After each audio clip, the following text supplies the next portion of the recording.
हिम्मत मर्दा मदद खुदा। आई थिंक आज ये वाला स्टेटमेंट परफेक्टली ऑन डिस्प्ले था, जैसे पाकिस्तान ने मिराकुलसली सेमीफाइनल के लिए क्वालिफाई किया है। कोई एक्सपेक्ट भी नहीं कर रहा था, ना किसी ने सोचा था। सारी उम्मीदें हमने पिछले मैचेस में लगाई थी, उदास होकर बैठ गए, क्रिकेट पे बहुत टाइम लगा लिया। लेकिन आज सारा गेम ही बदल दिया और क्रिकेट ने दिखाया कि कुछ भी हो सकता है। जितनी भी आप पाकिस्तानी प्लेयर्स की ट्वीट्स देख लें, सबकी ट्वीट यही कहती है, नेवर लूज होप। और यही हुआ है कि नेदरलैंड्स ने बिल्कुल किया साउथ अफ्रीका को अपसेट, हमने हराया बांग्लादेश को, और अब हम सेमीफाइनल में पहुंचे इंग्लैंड न्यूजीलैंड के खिलाफ।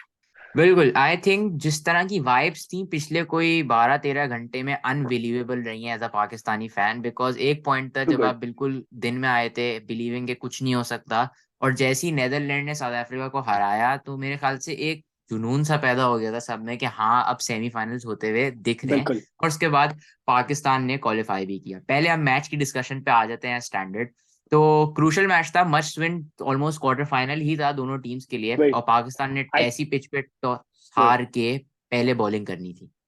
पहले बोले कि आई थिंक सब अच्छी बात ये थी कि it was technically a knockout quarter final. उसमें हो बिल्कुल ये गया कि पाकिस्तानी टीम को थोड़ी सी कैलिब्रेशन हो गई in terms of a knockout high pressure game, क्योंकि साउथ अफ्रीका के against there was nothing to lose, तो फ्रीडम के साथ खेल रहे थे। आई बिल्कुल थॉट आज उनको जो है ना, सेमीफाइनल की एक प्री प्रेपरेशन हो गई, सही और बात है। थोड़े से जो नर्व्स होंगे वो हट गए होंगे आज के मैच के बाद। बिल्कुल, और मैं तो ये भी कहूंगा कि शायद इस मैच का क्वार्टर फाइनल होना भी हमारे लिए मुस्बत साबित हुआ, क्योंकि जब हमारी टीम पे डंडा होता है एक नॉकआउट स्टेज मैच का तो हम कहीं ना वही कहीं से पुल थ्रू कर लेते हैं, और आज ये डिस्प्ले पे था। आई थिंक जब बॉलिंग स्टार्ट हुई तो लिटन दास का सबसे ज्यादा सबको डर था कि वो एक्सप्लोड करेंगे, but I feel like upfront Shaheen ने बड़ी जबरदस्त बॉलिंग आज की।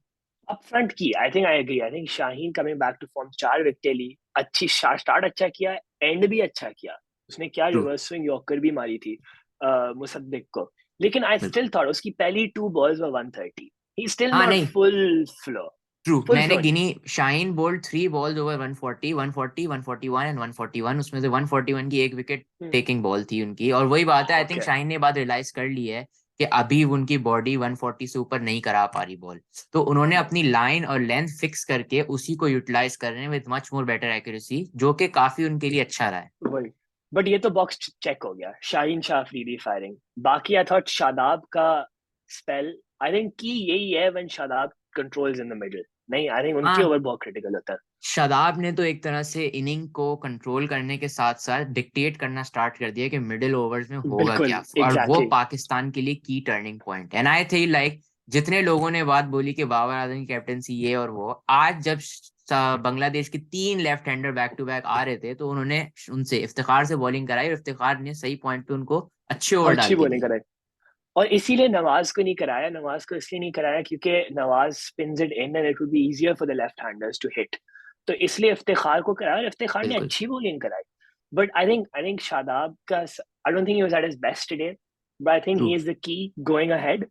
बट आई थिंक जो कंट्रोवर्शियल एक मोमेंट था व्हेन शादाब टुक 2 ऑफ 2 और शाकिब एलबीडब्ल्यू आउट हुआ था, रिव्यू लिया उन्होंने, बट ऑन फील्ड डिसीजन जो आउट था it got upheld.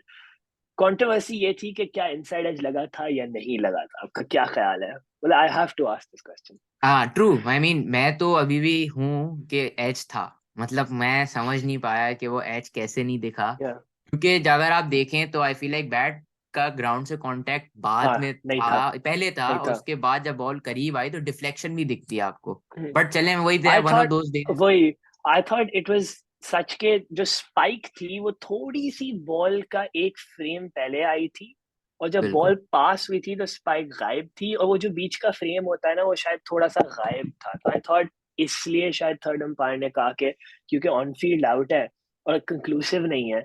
But I don't know, क्या उसने शायद आउट नहीं दिया क्योंकि उसको लगा था बल्ला नीचे लगा है, क्योंकि ऐसा तो नहीं हाँ था। हाँ, उसने कहा था कि ग्राउंड, बेसिकली उसने तो ये कह दिया ओके था रोल फॉरवर्ड बिकॉज ग्राउंड हुआ है, तो उस वक्त काफी ज्यादा रिएक्शन था। आई फील शाकिब के लिए ओवरऑल काफी फ्रस्ट्रेटिंग गेम था, क्योंकि एक ओवर थ्रो पे वेरी 4 निकले थे फ्रस्ट्रेटिंग। जब हम लोग बैटिंग कर रहे थे, और उन्होंने वही लिटरली कैप मारा था नीचे जोर से अपना। वही तो आई ओवरऑल आई थिंक थिंक सही बात है। वही bowling तो I think set है। I think now that South Africa's out, I will say we are one of the best bowling sides true. remaining in the tournament. और आज ईसा गोवा ने एक बहुत जबरदस्त बात बोली हमारी बॉलिंग के वक्त कि हमारी बॉलिंग में हर चीज का एक एलिमेंट मौजूद है। हमारे पास 7 ऑप्शन है, जिसमें हम या स्पिन में हमारे पास लेफ्ट आर्म भी है, ऑफ स्पिन भी है, लेग स्पिन भी है। उसके बाद पेस बैटरी में सब 140 से ऊपर डाल सकते हैं। उसके साथ साथ सबके पास एक स्लोअर बॉल है, वसीम के पास अपना यॉर्कर है, हारिस के पास अपना बाउंसर है। ये मैंने एक पूरा पैकेज आपके सामने रख दिया, तो ये बॉलिंग अटैक वाकई में लीथल है। तो इसी तरह का अगर हम बैटिंग में पैकेज ले आए तो क्या ही हो जाएगा फिर। क्योंकि बिल्कुल टेंशन हो रही थी काफी टाइम तक जब हम 128 चेज कर रहे थे बांग्लादेश। बिल्कुल। आई थिंक अगर मैं बिल्कुल ऑनेस्ट बात करूं तो हम जीत गए आज, लेकिन जीत के बाद एक मुझे थोड़ा सा दुख था, क्योंकि जिस तरह मैं बाबर आजम को देख रहा हूँ और इवन या रिजवान को भी, मेरा दिल टूट रहा है उनको देखते हुए। आप क्या कहेंगे इस आई बारे में? Thought Rizwan was still slightly fluent, कुछ अच्छे शॉट हम्म। मारे उन्होंने, but Babar is not timing the ball well. ऐसे दिन आते हैं, I think best of true. The best के ऐसे दिन आते हैं कि वो बिल्कुल रन नहीं कर पाते। कोहली इतने डक्स हुए थे उनके इन रो आईपीएल में इधर उधर, तो मतलब बाबर की जिस तरह की क्लास है, जिस तरह की फॉर्म है, it's a matter of time until he will be back and he will be at the height of greatness again. अब बिल्कुल ये है कि बिग स्टेज है उनके लिए अब नेक्स्ट मैच। अब बिल्कुल। दुआएं हैं कि वो कुछ अच्छा प्रोड्यूस करे, क्योंकि अगर ऊपर से हमारे रन आ जाएंगे ना, तो अब तो हमारा मिडिल ऑर्डर भी स्टैंड अप करना शुरू है। How impressive is Haris been. True. Before we go on to Haris, एक चीज डिस्कस करते हैं जिसपे हम अलग से वीडियो बनाएंगे, क्योंकि बहुत हॉट टॉपिक है। हम कह रहे हैं कि बाबर की फॉर्म वापसी आएगी in the due time, but क्या वो ड्यू टाइम सेमी तक आएगा नहीं आएगा, इसकी किसी को गारंटी नहीं है। गिवन वो दैट हम अगली सिनेरियो, वीडियो में बताएंगे। बिल्कुल। मैं ये बोल रहा हूँ अगली वीडियो में प्रॉपर डिस्कशन करनी चाहिए कि ओपन का ये जो गेम चल रहा है क्या करना चाहिए, क्योंकि हारिस ने एक एलिमेंट डाल दिया टीम के अंदर of playing a very dynamic aggressive inning, जो हर किसी को पसंद आ रही है। साउथ अफ्रीका में उन्होंने ये किया कि उन्होंने फुल अटैक किया। यहाँ पे उन्होंने देखा कि उनको अटैक भी करना था, मोमेंटम भी चेंज करनी थी, बट उन्होंने दिमाग से खेला। जहाँ बॉल नहीं थी वहां उन्होंने सिंगल्स भागे, डबल्स भागे, जहाँ फ्री हिट मिली अच्छा छक्का मारा, जहाँ हाफ बॉल ही मिली वहां एक्स्ट्रा कवर के ऊपर से चौका। तो जो उनकी आई थिंक 160 की स्ट्राइक रेट चल रही थी, उसने गेम का मोमेंटम शिफ्ट कर दिया। Pakistan was in the driving seat for most of it, but he just secured the win along with a really good innings from Shan Masood. बिल्कुल। आई थिंक इसमें एक चीज पाकिस्तान के पास जो एलिमेंट मिसिंग है बैटिंग में, वो उन्होंने थोड़ा सा हाईलाइट भी किया और दिखाया कि एग्जैक्टली, उनके पोटेंशियल कंट्रोल्ड है, वो ये एग्रेशन। है कंट्रोल्ड एग्रेशन। एंड स्पेशली ऐसी इनिंग जब आप 170 की चेज में अप टॉप लगा सकते हैं, तो आप ऑपोजिशन पे प्रेशर ऑपोजिट डाल देते हैं। तो ये जो एक फैक्टर था, पाकिस्तान का ऐसा कोई बैट्समैन था नहीं जो ये कर सकता अप टॉप, तो ये एक अच्छा ऑप्शन है। बट हाँ, जैसे तुमने कहा, शान मसूद ने आके थोड़ा सा एक प्रेशर बिला वजह का थोड़ा सा बिल्डअप हो रहा था, बट उन्होंने सेंसिबल बैटिंग की, 2 चौके लगा ले, फिर डबल भागे और गेम बिल्कुल खत्म हो गया और हम आराम से जीत गए।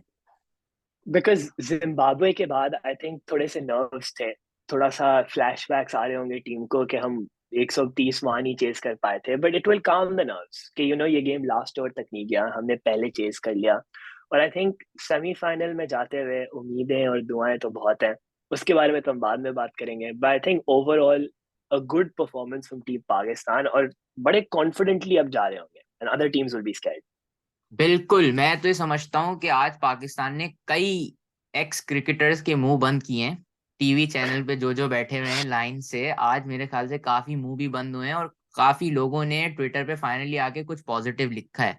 एंड आई फील लाइक ये वही बात है, लास्ट ईयर भी हमने बात की थी ऑस्ट्रेलिया से जब हम सेमीफाइनल खेलने आ रहे थे, कि एक ऐसा पॉइंट है जहाँ आपकी टीम को फुल आपकी सपोर्ट की जरूरत है, ना कि आपकी बकवास की जरूरत है कि ये कर लो वो कर लो, बिल्कुल। या आप ये कर रहे हो, आप सेल्फिश हो, आप इंडिविजुअलिज्म कर रहे हो। एट दिस पॉइंट आपको यूनाइट होके टीम को एज बैक करना होगा। I think that is something that will take us forward इंशाल्लाह इनटू द फाइनल्स। एग्जैक्टली, वही आई थिंक बिल्कुल सही बात की। आई थिंक अब यहाँ पे इस वीडियो का इख्तिताम करते हैं। नेक्स्ट वीडियो के लिए स्टे ट्यून्ड, जहाँ हम डिस्कस करेंगे कि हमारा ओपनिंग पेयर का सोल्यूशन क्या होना चाहिए।